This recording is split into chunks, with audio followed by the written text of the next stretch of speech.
podemos resumir. Componentes de la tabla de enrutamiento, has identificado que hay un identificador. Bueno, voy a dar la redundancia. Un identificador y que sale la palabra o, bueno, el carácter C, que significa conectado directamente. S, que está el protocolo de enrutamiento estático. R, RIP, o SPF de algoritmo dual para el protocolo de enrutamiento. Lo más importante serían estos de aquí. ¿Qué más tiene el componente de la sala de enrutamiento? Tiene las direcciones IP, que en este caso corresponde a las direcciones de red y direcciones de host. Hay dirección para la parte de la red y direcciones de interfaz a nivel de host. Para el caso de host sale con máscara slash, si has visto las máscaras de las salas de enrutamiento salen con la máscara slash 32. En el caso de la red, o bien sale con la máscara slash 24, que es la predeterminada, slash 8 o slash 16. Tienes que saber diferenciar las direcciones de red de las direcciones que van a las interfaces de host. ¿Qué más tienen los componentes de las tablas de enrutamiento? Tienen lo que se llama distancia administrativa. Y la distancia administrativa dependía del protocolo. Si utilizábamos RIP, la distancia administrativa es 120. Si utilizamos OSPF, 110. Si utilizamos el algoritmo Dual, que es de Cisco, 90. El estático, que es 1. Conectado directamente, salía 0. ¿Qué significa la distancia administrativa? Básicamente, mientras menos sea el valor de la distancia administrativa, es el protocolo que se selecciona para hacer el enrutamiento.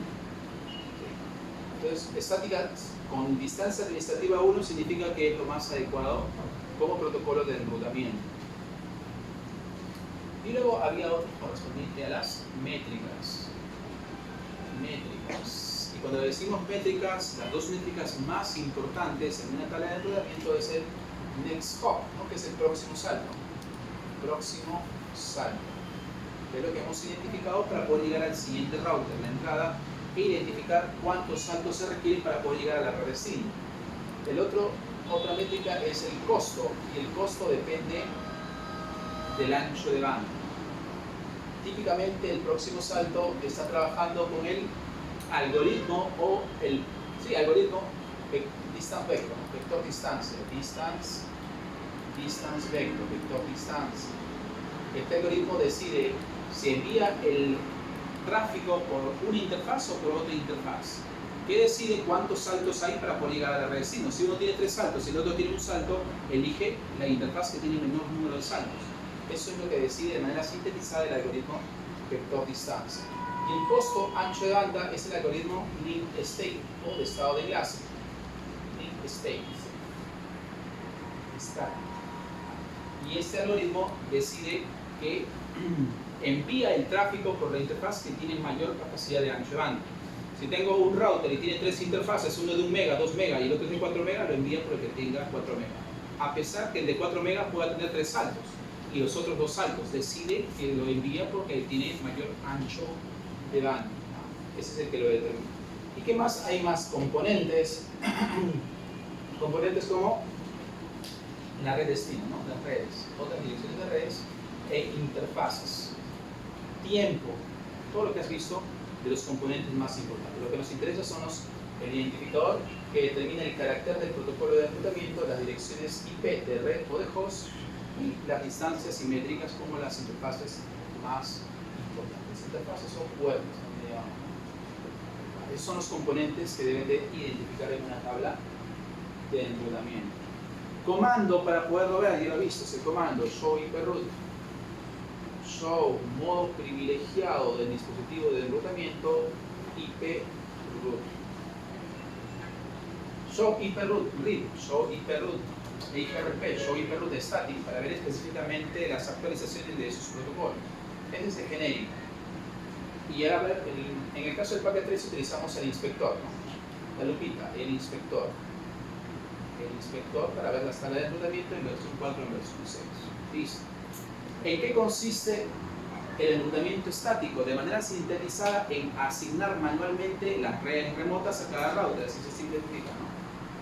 Entonces el número 2 sería asignar como administrador de red, como sudo, como superusuario, asignar manualmente uno por algo es tedioso y recomendable para 2 o 3 routers, porque si tengo 4 o 5 ya no conviene utilizar, mejor utilizo RIP, que es lo segundo utilizado, ¿no? Porque lo más a nivel de estándar internacional sería OSPF.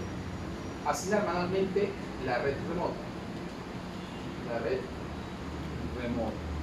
Y el comando, ya sabes que vas a utilizar para RIP, siempre va a ser IP-root.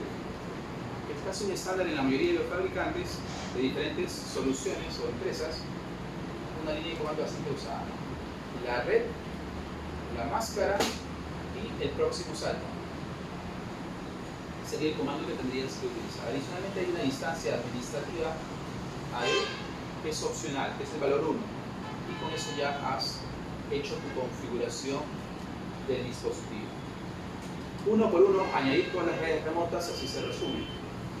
¿Cómo se implementa el enrutamiento estático? Y la implementación es tener claro la topología de la red. Si tú tienes claro la topología de la red, pero tendrías que decirte o preguntarte como administrador o como ingeniero de red.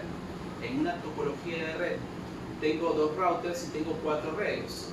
¿Qué red conoce el router número 1? ¿Qué red conoce directamente el router 2? ¿Y cuáles son las direcciones de la red de destino que le faltan por conocer?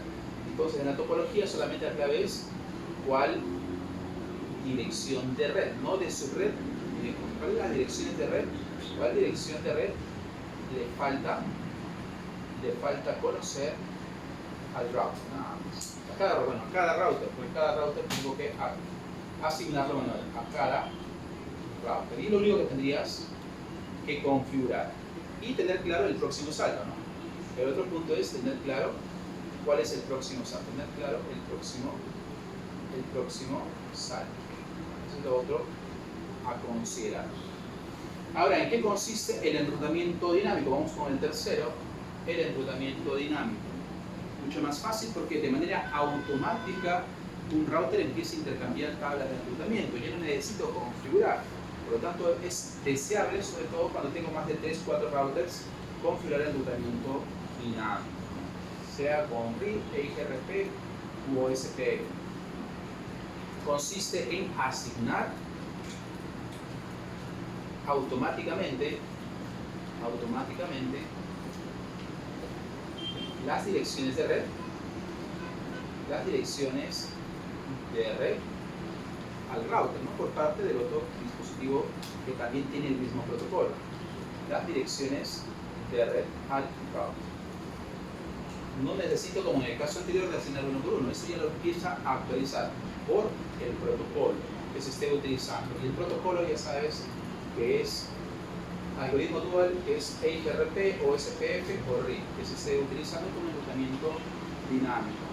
¿Cómo se implementa? Lo único que necesito configurar es las redes que están conectadas directamente. Configurar las redes conectadas directamente. Nada más. Y con eso he terminado de configurar. Adicionalmente, los passive interface, los default information o las líneas de versión 2 que en el caso de RIP es lo común a utilizar. Actividad. Configurar el enrutamiento estático y dinámico ya lo hemos desarrollado. Sí, y algunos grupos ahorita vamos a calificar para las notas de laboratorio como puntajes adicionales a ver quiénes son los equipos que tenemos. Hemos mencionado 2 alumnos por equipo, así que esto también ya está. Aquí lo único que quedaría un test o cuestionario de participación. Con esos puntos, el equipo sería algo más, nada más. El resto simplemente es una estructura genérica. Pero por eso he preferido trabajar con nuestro